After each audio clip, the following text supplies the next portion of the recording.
تو مفتی اعظم کہلاتے تھے، لوگ بڑے بڑے ان سے فتوے لینے جاتے تھے۔ ان کا ایک مرید کسی شخص سے کہنے لگا میرے پیر صاحب اس وقت ہندوستان کے سب سے بڑے مفتی ہیں۔ وہ کہنے لگا یار تم لوگوں کا طریقہ یہ ہے، جس کو بڑھاتے ہو بہت ہی بڑھا دیتے ہو۔ کہا نہیں وہ مفتی اعظم ہے۔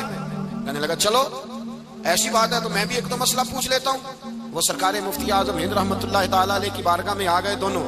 وہ تنقید کرنے والا آیا اور آگے کہنے لگا جی آپ مفتی اعظم ہے تو آپ کا یہ مرید مجھے لایا ہے، سوال پوچھنا تھا۔ پوچھو۔ کہنے لگے نبی پاک کی چاروں بیٹیوں کا نام بتائیں۔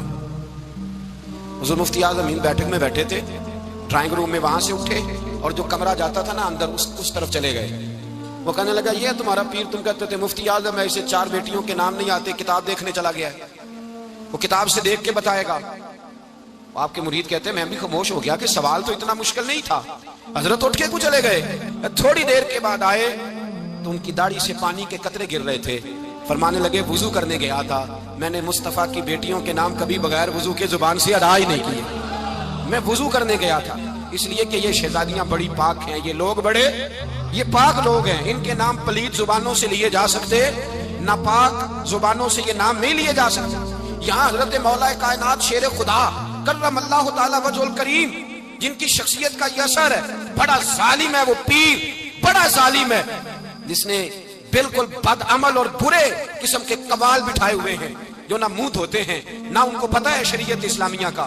ان کے منہ سے تو حضرت علی کی تعریف سنے گا، ان کے منہ سے تو مولا علی کی بات سنے گا، جنہیں وضو کرنے کا طریقہ نہیں آتا۔ شیر خدا کی بات وہ کرے گا جس کے منہ میں مسواک کی خوشبو بھی ہو اور جس کے سینے میں رسول اللہ کا پیار بھی ہو۔ حضرت داؤد طائی اور امام جعفر صادق کے درمیان ایک دن بحث ہو گئی۔ امام جعفر صادق فرمانے لگے یہ محبت کا ان کا رشتہ تھا آپس میں۔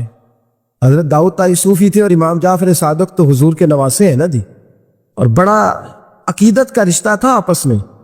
ایک دن امام جعفر صادق کہنے لگے داؤد طائی میرے لیے دعا کر، تو آپ رو پڑے، کہنے لگے حضور میں نواسہ رسول کے لیے دعا کروں؟ آپ تو حضور کے نواسے ہیں، میں آپ کے لیے دعا کروں؟ حضرت امام جعفر صادق کہنے لگے یہی تو دعا کرانی ہے، یہی تو میں نے کیا فرمایا، یہی تو دعا کرانی ہے کہ میرے لیے دعا کر، میں اپنے نبی کی بارگاہ میں شرمندہ نہ ہو جاؤں۔ حضور یہ نہ فرما دیں کہ میرا نواسا ہو کے تو کیا کرتا رہا، یہی تو دعا کرانی ہے۔ بڑا پیار تھا۔ ایک دن بحث ہو گئی، حج کر کے واپس آئے، عراق میں تشریف فرما تھے امام جعفر صادق، حج کر کے واپس آئے تو امام جعفر صادق کہنے لگے جو مکے سے ہو آتا ہے نا، اللہ پھر اس کو دوزخ میں نہیں ڈالے گا۔ خوش نہیں ہوئے آپ لوگ؟ اللہ آپ کو جزائے خیر عطا فرمائے۔ فرمایا جو کعبے کا دیدار کر لے ایک دفعہ زندگی میں اور ایمان کی حالت میں، اللہ پھر اسے دوزخ میں ایک دفعہ جو دیدار کر لے ایمان کی حالت میں، اللہ دوزخ میں یہ فرمانے لگے یہ میری بات ہے، تو تصدیق کر میری بات کی، کہہ میں نے ٹھیک کہا ہے۔ پیار تھا نا، تو کہنے لگے داؤد طائی تو کہہ میں نے ٹھیک کہا ہے۔ کہنے لگے جی آپ نے فتویٰ ہی پورا نہیں دیا تو میں کیسے تصدیق کر دوں؟ آپ نے پورا فتویٰ پوری بات کرے تو تصدیق کرا لیں۔ آپ پوری بات کیا ہے؟ فرمانے لگے جو خانہ کعبہ بیت اللہ کا دیدار کر لے اللہ دوزخ میں نہیں ڈالے گا، اور جو مدینے سے ہو آئے اللہ اسے جنت میں ضرور داخل فرمائے گا۔ صلی اللہ ہو۔ تو آپ فرمانے لگے داؤد طائی میں نے تو مسئلہ بیان کیا اس لیے کہ جس نے ایمان کی حالت سے کعبہ دیکھ لیا تو اس کا اللہ پہ ایمان پختہ ہے، اور من قال لا الہ الا اللہ داخل الجنہ، اور تو نے یہ جو کہا نا ضرور جنت میں داخل کرے گا مدینے دیکھنے والے کو، تو بھی دلیل پیش کر۔ مکہ کا ایمان کے ساتھ دیکھنے والا تو میں نے حدیث پیش کر دی، تو دلیل دے۔ حضرت داؤد طائی بولے بڑی خوبصورت بات، اور خوبصورت لوگ ہی خوبصورت باتیں کرتے ہیں، خوبصورت لوگ ہی جی، ورنہ تو اللہ خیر کرے خوبصورت بات نکلتی نہیں لوگوں کے منہ سے، حرم میں بیٹھ کے بھی نہیں نکلتی، تنی کیا صاحب سونگ جاتا ہے، کس قسم کی بولی بولنے لگتے۔ خوبصورت لوگ خوبصورت بات کرتے ہیں۔ حضرت داؤد طائی کہنے لگے میری دلیل یہ ہے کہ پورے مکے میں کہیں جنت تو نہیں نا، مکہ دیکھنے والے کو جنت ملتی ہے پر مکے میں جنت نہیں۔ فرمانے لگے مدینے میں تو جنت ہے نا، روضۃ من ریاض الجنہ ماں بین بیتی و منبری روضۃ من ریاض الجنہ۔ فرمایا میرے منبر اور میرے گھر کے درمیان جتنی جگہ ہے وہ، اور آپ فرمانے لگے حضرت امام جعفر صادق سے کہنے لگے حضور دیکھے نا، اللہ فرماتا ہے جو جنت میں گیا ہم فیہا خالدون، پھر نکالا نہیں جائے گا۔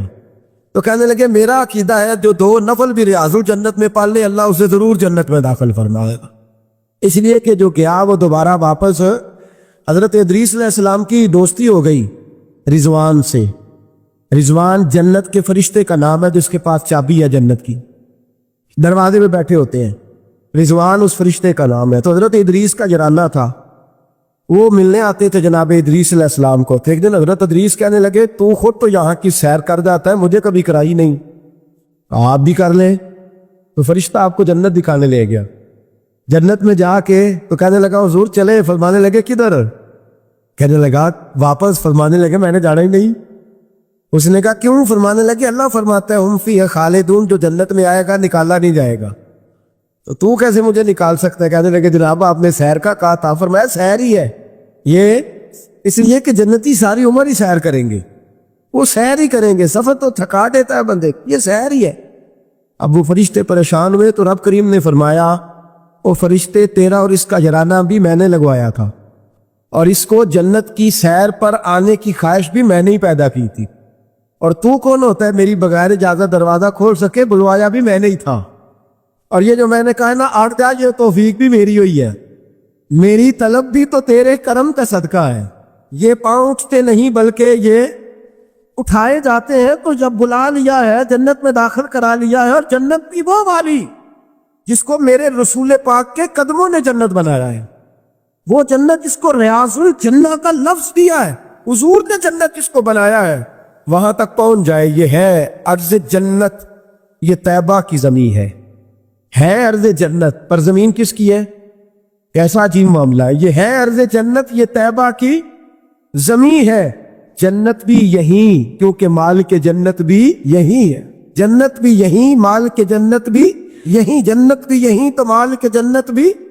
اور جتنا جنت کا اعلان میرے نبی نے فرمایا نا، سارا فرمایا ہی مدینے میں ہے، اور جنت بیچی ہے کئی دفعہ نبی پاک نے، کئی دفعہ فرمایا بیرے روما کما خرید کے دو، مجھ سے جنت لے لو۔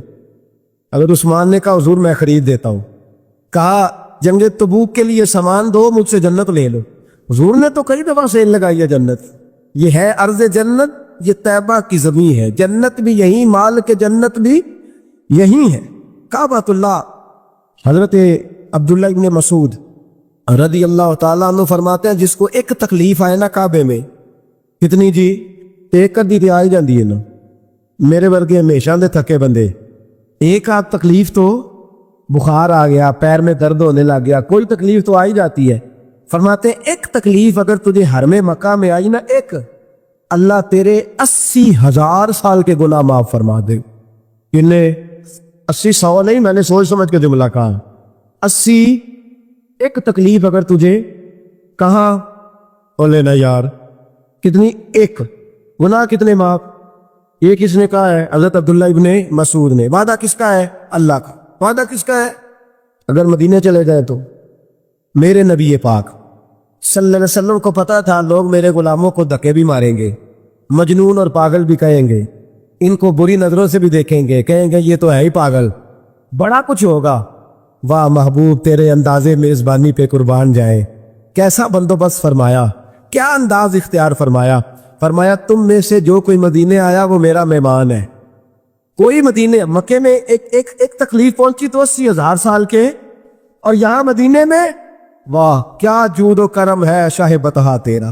واہ دیکھے اعلیٰ حضرت لفظ کیا کہتے ہیں، واہ کیا جود و کرم ہے شاہ بطحہ تیرا، نہیں سنتا ہی نہیں دیکھیں ترکیب اعلیٰ حضرت کی، ایسے جملے درد ہو تو نکل، نہیں سنتا ہی نہیں مانگنے والا تیرا، اور کہتے ہیں تیرے قدموں میں رہوں غیر کی ٹھوکر پہ نہ ڈال، جھڑکیاں کھاؤں کہاں چھوڑ کے صدقہ تیرا، اور تیرے قدموں میں جو ہے غیر کا منہ کیا دیکھے، پھر کون نظروں پہ چڑھے دیکھ کے طلبہ تیرا، دیکھ کے جلوہ نہیں۔ اعلیٰ حضرت کا انداز کوئی اعلیٰ مزاج لوگ ہی سمجھتے، جلوہ نہیں جی، کہتے ہیں جس نے میرے مصطفیٰ کے قدم کا طلبہ دیکھ لیا اس کی نظر پہ کوئی نہیں چڑھتا، تو جس نے جلوہ دیکھ لیا صلی اللہ ہو، کون نظروں پہ چڑھے دیکھ کے طلبہ تیرا، قدم دیکھ لے تو نظر پہ کوئی نہیں چڑھتا، تو جو سیدنا صدیق اکبر کی طرح مولا علی کی طرح جلوہ ہی دیکھ لے۔ اب میری نگاہوں میں جچتا نہیں کوئی جیسے میرے محبوب ہیں میرے رسول کریم صلی اللہ علیہ وسلم نے فرمایا جو حرم مدینہ میں آئے اور اسے کوئی تکلیف پہنچے، اس پر کوئی آزمائش آئے، اسے پریشان کیا جائے، اسے یہاں کوئی دکھ پہنچے، میرے حبیب نے فرمایا وہ میرا مہمان ہے، وہ صبر کرے۔ یا رسول اللہ کیا ملے گا؟ فرمایا تم مدینے کی تکلیفوں پہ صبر کرنا، میں قیامت کے دن اللہ کی بارگاہ میں تمہاری سفارش کروں گا، میں رب کی بارگاہ میں تمہاری سفارش کروں گا۔ مکہ مکرمہ میں تکلیف پہنچی تو گناہ معاف ہے، اور یہاں تکلیف پہنچی تو حضور کی سفارش۔ اور پھر دیکھیے نیکی کا انداز دیکھیے، مکہ مکرمہ میں کوئی ایک نیکی کرے تو 1,00,000 کا ثواب ہے، ایک نماز پڑھو تو کتنے کا؟ ہم نے کبھی سوچا بھی نہیں ہوگا کہ 1,00,000 نفل پڑھیں گے۔ ایک طواف کرو تو کتنے طواف کا ثواب؟ ایک بار ایک دفعہ سبحان اللہ پڑھو تو کتنی کا ثواب ہوا؟ 1,00,000 کا ثواب۔ اور اگر کوئی حج کرنے جائے تو ثواب ڈبل ہو جاتا ہے، اور اگر کوئی رمضان شریف کے مہینے میں جائے تو 1,00,000 کو 70,000 سے ضرب دینی پڑ جاتی ہے، 1,00,000 کو اگر رمضان شریف میں جائے تو یہاں آپ کیلکولیٹر نہ نکال لیجئے گا، اگلی تقریر میں نہ رہ جائے، 70 کو 1,00,000 سے ضرب دینی پڑتی ہے۔ یہ نیکیاں ہیں جو اللہ پاک حرم مکہ میں جانے والے کو عطا فرماتا ہے۔ میری سمجھ میں صرف اتنی بات آتی ہے کہ وہ جو امتیں کرتی رہی ہیں نا، 1,000 سال عبادت، 1,000 سال انہوں نے عبادت کی ہے، تو امت مسلمہ کو اللہ نے درجہ تو اونچا ہی دینا ہے نا، کنتم خیر امت جوبا، درجہ چونکہ اونچا دینا ہے۔ اللہ پاک نے یہ بہانے بنا دیے، شب قدر ہے، شب برات ہے، یہ اللہ پاک نے بہانے بنا دیے، مالک کریم نے یہ بہانے بنائے ہیں۔ فرمایا تم بھی شب برات میں، شب قدر میں مسجد آ جاؤ، یا اللہ تمہیں موقع دے تو حرم مکہ اور مدینہ آ جاؤ، میں تمہاری ایک ایک نیکی پر اتنا زیادہ ثواب دوں گا کہ تم پچھلی امتوں سے آگے نکل جاؤ۔